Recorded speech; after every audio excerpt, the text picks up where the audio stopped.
মুহাম্মাদার রাসূল, আল্লাহ রাব্বুল আলামিন বিশ্ব নবীকে কি মর্যাদা দিয়েছেন সেটা যদি আমরা জানি তাহলে কোনো ইখতিলাফ থাকে না। আল্লাহ রাব্বুল আলামিন পবিত্র কোরআনুল কারীমে বিশ্ব মানবতার মুক্তির জন্য সারা গোটা পৃথিবীতে লক্ষ লক্ষ নবী রাসূল পাঠিয়েছিলেন। তার মধ্যে মাত্র 25 জনের নাম আমরা জানতে পারি কোরআনুল কারীমের মাধ্যমে। পবিত্র কোরআনুল কারীমে আল্লাহ রাব্বুল আলামিন 25 জন নবী রাসূল পয়গম্বরদের নাম উল্লেখ করেছেন। এই 25 জন নবীর মধ্যে কোন নবীকে আল্লাহ রাব্বুল আলামিন প্রয়োজন অনুপাতে নাম ধরে ডেকেছেন। কখনো কোন নবীকে যদি ডাকবার প্রয়োজন হয় আল্লাহ রাব্বুল আলামিন নামটি ধরে ডেকেছেন।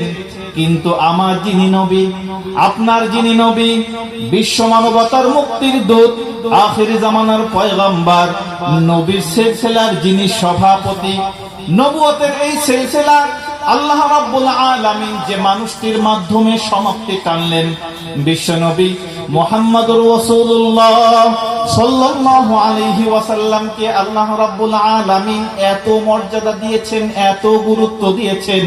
কোরআনুল কারীমের মধ্যে পুরা পবিত্র কোরআনুল কারীমের 30 পারার মধ্যে একটি বারের জন্য বিশ্ব নবীর নাম ধরে আল্লাহ রাব্বুল আলামিন ডাকেন না।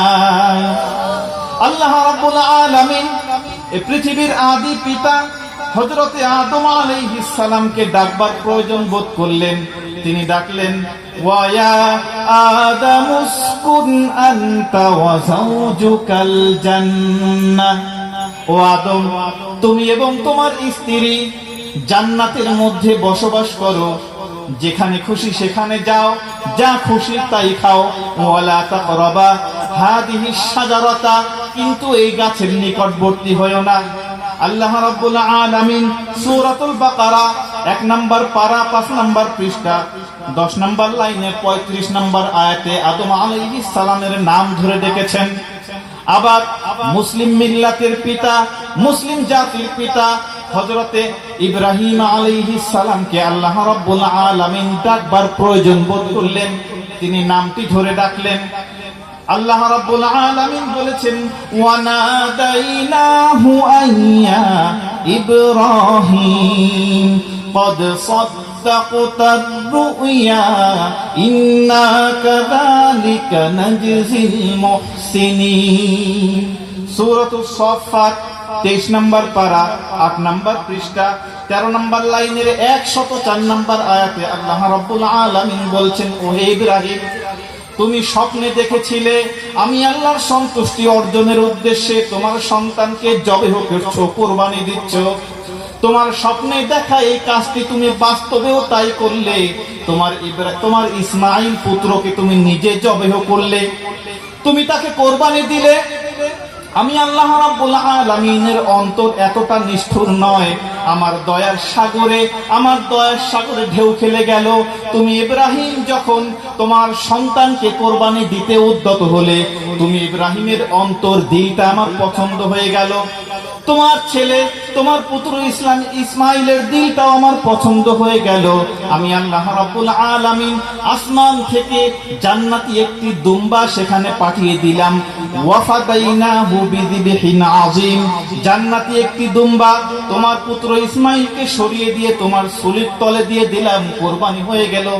আমি আল্লাহর কাছে, ইব্রাহিম তোমার এই কোরবানিটা আমার কাছে এত পছন্দ হয়ে গেছে, কিয়ামত পর্যন্ত পৃথিবীতে যত উম্মতে মুহাম্মাদি আসবে, তারা যখন আমি আল্লাহ সন্তুষ্টির উদ্দেশ্যে কোনো চেষ্টা করবে, আল্লাহ রাব্বুল আলামিন বলছেন তাদেরকে আমি উত্তম জাযা দেব। আল্লাহ রাব্বুল আলামিন হযরতে মূসা আলাইহিস সালামকে যখন ডাকবার প্রয়োজন বোধ করলেন, তিনি বললেন, ওয়া মা তিলকা বিয়ামিনিকা ইয়া মূসা। ও মূসা, তোমার হাতে ওটা কি? 16 নম্বর পারার 12 নম্বর পৃষ্ঠা সূরা তাহা।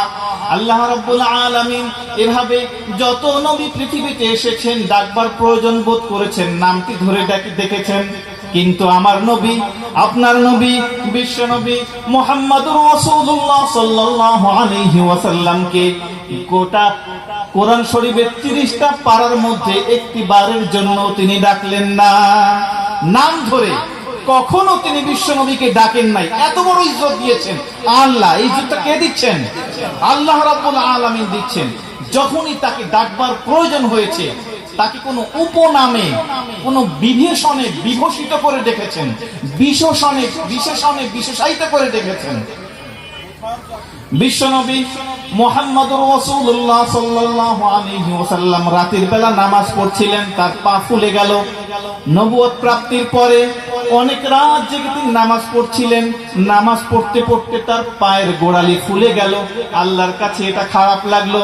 আল্লাহ রাব্বুল আলামিন তাকে ডাকবার প্রয়োজন বোধ করলেন, তাকে ডাকলেন উপনামে। তিনি বললেন, ইয়া আইয়ুহাল মুযাম্মিল কুমিল লাইলা ইল্লা কলিলা। ওহে কম্বল মুড়িওয়ালা, তুমি কুমিল লাইলা ইল্লা কলিলা, সারা রাত জেগে জেগে নামাজ পড়তে হবে না, অল্প সময় নামাজ পড়ো। আউজিদ আলাইহি, কখনো বেশি পড়বা, ঘুমের পরিমাণটা কখনো বেশি করে দিবা, অথবা নামাজের পরিমাণটা কখনো বেশি করে দিবা। এভাবে ৮-৫ করে নামাজ পড়বা, কারণ তুমি নবী, তুমি আমার হাবিব, তোমার যে কষ্ট হয় এতে আমি আল্লাহর সহ্য হয় না। আল্লাহ রাব্বুল আলামিন কখনো তাকে ডেকেছেন ইয়া আইয়ুহাল মুদ্দাসসির, কখনো বা ডেকেছেন ইয়াসিন ওয়াল কুরআনিল হাকিম, কখনো ডেকেছেন তাহা মা আনজালনা আলাইকাল কুরআনা লিতাশকা। এভাবে কোরআনুল কারিমে যতবার বিশ্ব নবীকে ডাকবার প্রয়োজন বোধ করেছেন তিনি উপনামে ডেকেছেন, কখনো মুহাম্মদ, ইয়া মুহাম্মদ এই কথা বলে ডাকেন নাই। তারপরে আল্লাহ রাব্বুল আলামিন তাকে আরেকটা মর্যাদা দিয়েছেন। এই পৃথিবীতে যত নবী রাসূল এসেছে তাদের উপরে যে কিতাব অবতীর্ণ হয়েছে, ওই কিতাবের মধ্যে তাদের নাম হয়তো বা পাওয়া যাবে না, কিন্তু বিশ্ব নবী মুহাম্মদুর রাসূলুল্লাহ সাল্লাল্লাহু আলাইহি ওয়াসাল্লামের নামটাকে আল্লাহ রাব্বুল আলামিন স্মরণীয় করে রাখবার জন্য পবিত্র কোরআনুল কারীমের 5 জায়গায় তার নামটাকে লিপিবদ্ধ করেছেন। জোরে বলেন কয় জায়গায়?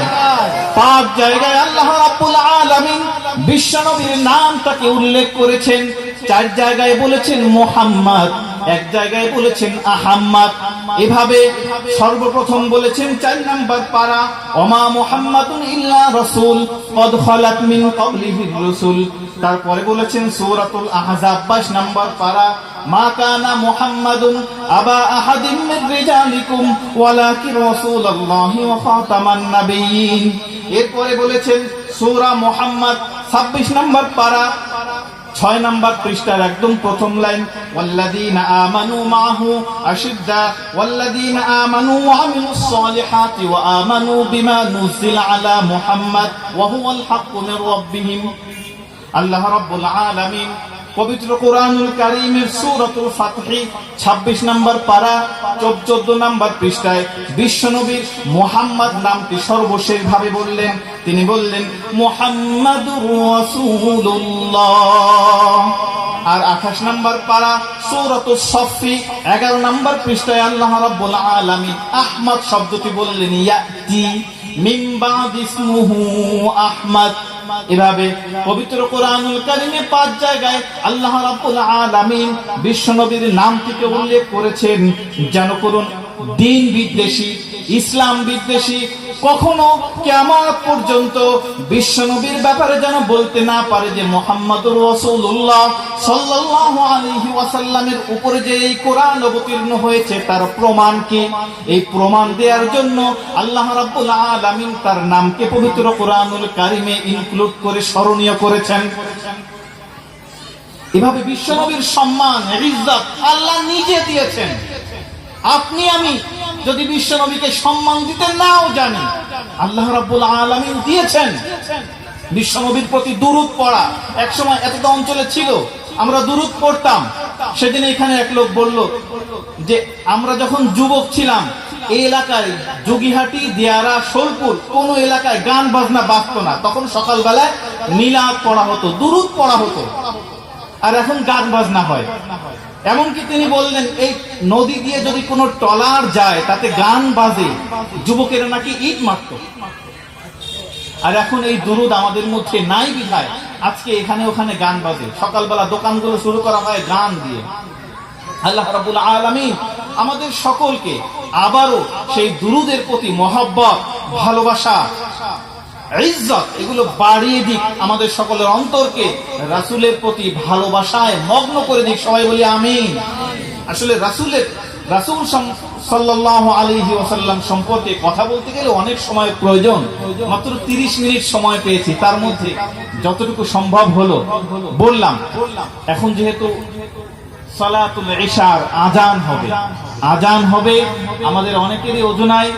যাদের ওযু নাই আমরা নামাজ পড়তে যাব। নামাজ পড়ে আবারও আমাদের এখানে মুহতারাম অনেক ভালো ভালো আলেম ওলামারা দ্বীন সম্পর্কে আলোচনা করবেন। আমরা সবাই যেন ওই আলোচনায় উপস্থিত হতে পারি এবং এখান থেকে যা আমরা শিখবো, জানবো, সেই জানাগুলো নিজেদের জীবনে আমলে আনতে পারি, সেই তৌফিক আল্লাহ রাব্বুল আলামিন আমাদের সকলকে দান করুন। সবাই বলি আমিন। ওয়া তৌফিকি ইল্লা বিল্লাহ, আলাইহি তাওয়াক্কালতু ওয়া ইলাইহি উনীব। আসসালামু আলাইকুম ওয়া রাহমাতুল্লাহি ওয়া বারাকাতুহু। আলহামদুলিল্লাহ।